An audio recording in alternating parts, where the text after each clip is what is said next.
Votre projet me plaît. Je sais exactement ce que je vais faire de vous. Il y a une part de moi que je retiens, qui crève d'envie d'exploser.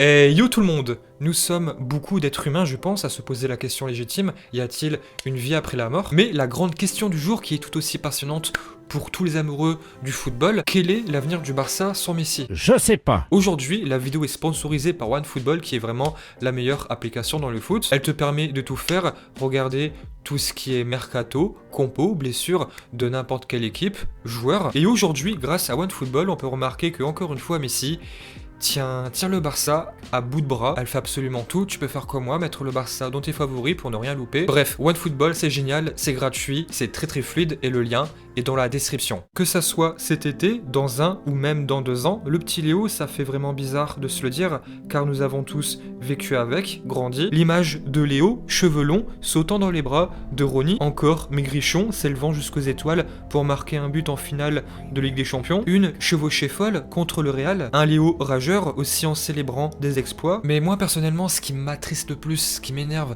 c'est que peu importe l'issue de la saison, c'est qu'à cause de Bartomeu, ce fils de a gâché la fin ou quasiment la fin de sa carrière en le dégoûtant de tous les sens. Récemment, je vois toujours le même commentaire qui revient, que ça soit sur YouTube, Instagram, Twitter, Facebook, bref, partout, je vois toujours le même commentaire qu'en ce moment, Messi, c'est la pire saison de sa carrière, qu'il est fini, finito, et on se rend compte qu'il est toujours le meilleur buteur du Barça, encore une fois. Meilleur buteur de la Liga cette saison avec 18 buts, avec juste derrière son ami El Pistolero avec 16 réalisations, tout en, je vous le rappelle, en décrochant énormément, comme le montre cette image contre Elche il y a quelques jours. T'inquiète pas Léo, t'es chiant mais t'es le meilleur. Bref, ça on le sait tous, hein, Messi il fait tout, c'est assez banal, ordinaire, il a marqué cette saison pour l'instant 23 buts, toutes compétitions confondues. Et Griezmann, c'est le deuxième avec 12 buts.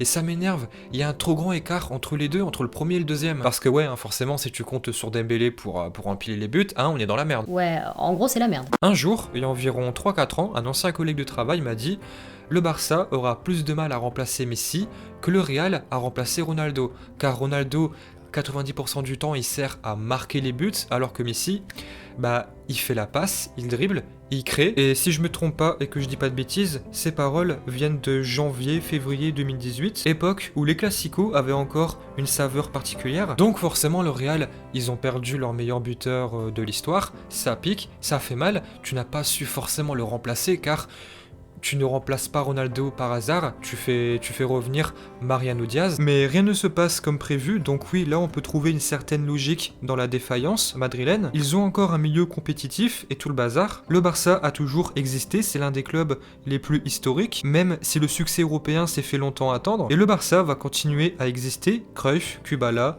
Eto'o, Ronny, Rivaldo, et la liste est vraiment très longue, donc forcément ça serait complètement con, stupide de penser que l'histoire du Barça va s'arrêter après Messi, malgré que Bartomeu, l'autre fils de a commis des erreurs monumentales qui nous privent d'un présent glorieux. Malheureusement, il a mis tous ses œufs dans le même panier, entre guillemets, il a bâti et construit une équipe avec des joueurs qui peuvent briller autour de lui, avec lui, mais pas sans lui. Pourquoi, moi, Barbo, ici présent, fils de Barcelone, neveu de Guardiola, ennemi numéro 1 de Bartomeu et grand frère de Riqui Puig et cousin éloigné de Dembélé, pourquoi je veux que Laporta soit élu à tout prix?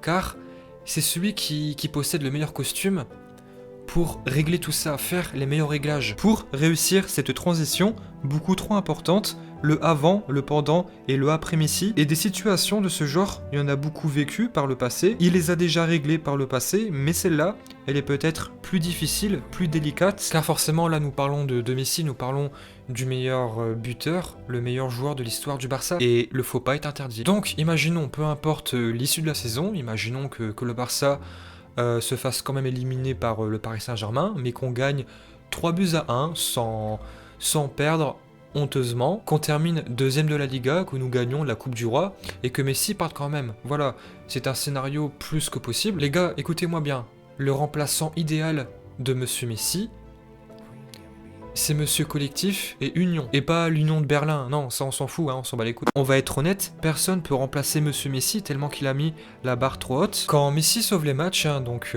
très souvent, je me pose toujours la même question. Si Messi n'est pas là, on fait comment? Qui va finir les actions? Car forcément, tu as monsieur Dembélé qui n'arrive pas à finir.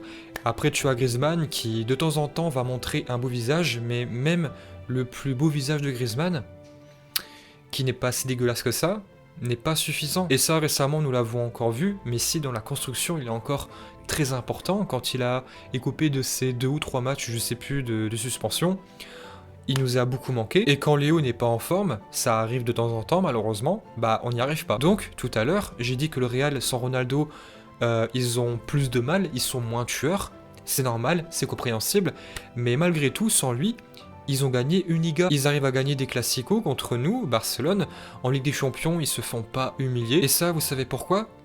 Ils sont plus soudés, ils ont une meilleure cohésion. Et en fait, c'est sur ce point-là où je pense que le Barça doit réapprendre le football. Imaginons que là, Léo parte en 2021, dans quelques mois, en juin, tu vas te retrouver avec 0 tueur et des joueurs qui savent que tourner autour de lui. Moi, je me sépare déjà de Coutinho, Griezmann, comme je l'ai dit il y a pas très longtemps, pour prendre un tueur, que ça soit Haaland, dans le meilleur des cas, Lukaku, Martinez, mais déjà un buteur de très très haut niveau. Il faut une base de milieu assez solide, que ça soit sur l'aspect défensif, offensif, dans la construction, et Busquets, malheureusement, le désacraliser. En mettant De Jong en 6, ensuite faire exploser les jeunes, Riqui Puig, Pedri, Moriba, avec aussi Alena quand il va revenir de près. Voilà, les options sont pour moi multiples, assez bonnes, ce sont des jeunes. Dans mon milieu, je vois un De Jong avec soit un Pedri ou Riqui Puig. C'est vrai qu'on parle beaucoup du trio Riqui Puig, Pedri, De Jong, mais je pense que pour l'instant, mettre les 3 ensemble, c'est encore insuffisant sur le caractère. C'est vrai que ça peut payer. C'est vrai, c'est normal, ce sont trois jeunes très créatifs qui peuvent se projeter parfaitement. Mais je pense que De Jong, il faut le mettre titulaire indiscutable, surtout si l'année prochaine, il est encore dans son niveau actuel. Mais mettre en même temps Pedri et Riqui Puig, c'est assez léger sur le caractère, assez léger pour moi. Il y a quelques mois, on s'est beaucoup moqué de Wijnaldum, je sais pas quoi, hein, quand il a failli venir, Koeman l'a réclamé. Et c'est vrai que c'est pas plus mal, parce qu'il a un esprit assez guerrier, voilà, il est compétitif, il est assez technique, polyvalent.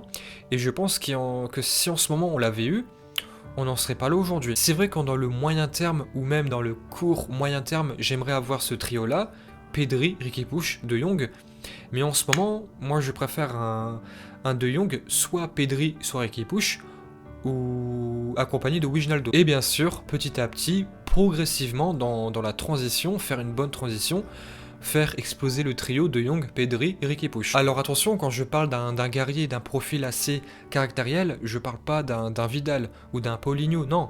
Je parle d'un joueur milieu de terrain, technique, mais qui a du caractère, qui va se dire clairement, voilà, je suis un homme, je porte les couleurs du Barça et je vais montrer mes couilles. Et quoi qu'il arrive, je vais rentrer dedans. Xavi, comme je l'ai dit, on a beaucoup parlé de lui pour sa qualité de passe, mais c'est un hargneux, voilà. Il avait faim, il cavalait tout le temps, il rentrait dedans. Et pourtant, il faisait que 1m71 ou 1m72. Donc bien sûr, là, nous sommes encore trop tôt dans la saison, je peux pas encore parler de mon mercato idéal. Il y aura encore des échéances qui vont arriver en Ligue des Champions, il y aura encore beaucoup de matchs de championnat, que ça soit en Angleterre, en Espagne, en France, etc. Il y a encore des blessures qui vont malheureusement arriver, j'espère pas. Il y a aussi l'Euro, hein, il faut pas oublier. Je peux pas encore parler de mon mercato idéal. Mais en tout cas, moi, une chose est sûre, c'est que cette saison, que Messi reste ou pas, il faut un tueur devant, que ça soit Haaland, Martinez ou Lukaku. Il faut savoir marquer son Messi, avec bien sûr 2 flèches sur les côtés. Dembélé, s'il reste, avec Ansu Fati, forcément, s'il récupère son très gros niveau. En sentinelle, De Jong, relayeur, Pedri, Riqui Puig. Mais pas maintenant, pas immédiatement, dans le court terme, voire moyen terme. Ils ont encore le temps, ils sont jeunes. Et Pjanic, dans ce rôle-là, malheureusement pour l'instant, je n'arrive pas à le voir. Après, c'est vrai, c'est pas forcément que de sa faute. Koeman ne le fait pas beaucoup jouer, et quand il joue, il n'est pas non plus mis dans les meilleures conditions. Voilà, c'est assez compliqué. Je serais pas non plus contre à l'idée de le vendre. Après, forcément, en défense, oui, il faut un changement radical. J'aimerais un Gaïa, j'aimerais un Koulibaly, j'aimerais peut-être un Garcia, j'aimerais un Jules Koundé. Mais voilà, c'est pas encore trop le but de la vidéo, on est encore trop tôt pour, dans la saison pour se projeter dans mon mercato idéal pour la saison prochaine. Mais celui qui parviendra à remplacer Messi sera Monsieur Collectif, et puis c'est tout. Il y a eu un Barça avant, pendant, et bien sûr, il y en aura un grand après. Alors la question, comment j'imagine le Barça sans lui? J'imagine, dans l'idéal, donc un Laporta président ayant Xavi comme entraîneur qui fera beaucoup place à la Masia. Il y a un domaine où je remercie Valverde, c'est à ses tout débuts, après le départ de Neymar, il a solidifié la défense directement, il a mis une meilleure cohésion. Après oui, forcément, on le sait très bien, il a été directement dans l'abus, mais il a fait quand même. Après voilà, on va être honnête, hein, Messi il a mis la barre tellement haute, ça sera super dur.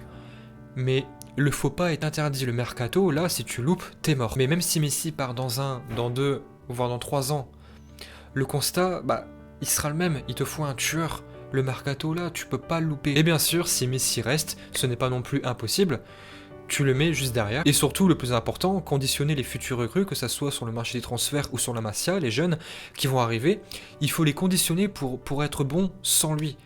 Il faut pas qu'ils soient bons à travers lui. Forcément, oui, c'est bien quand les joueurs combinent avec Messi, je dis pas qu'il faut l'oublier, mais il faut des gens, quand ils vont arriver là dans le mercato, des jeunes de la Masia, je sais pas, là les joueurs, il faut qu'ils soient bons sans lui. Haaland par exemple, il a besoin de personne, Messi ou pas, il va marquer.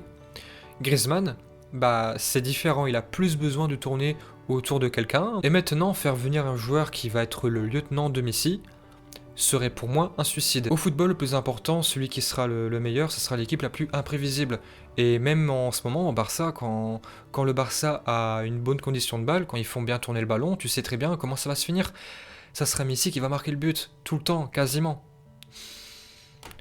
Et puis voilà, dites-moi dans les commentaires ce que vous pensez de cette vidéo-là, et nous on se dit bien sûr à demain pour le débrief, un match très important pour la conquête de la Liga. Et voilà, yo tout le monde.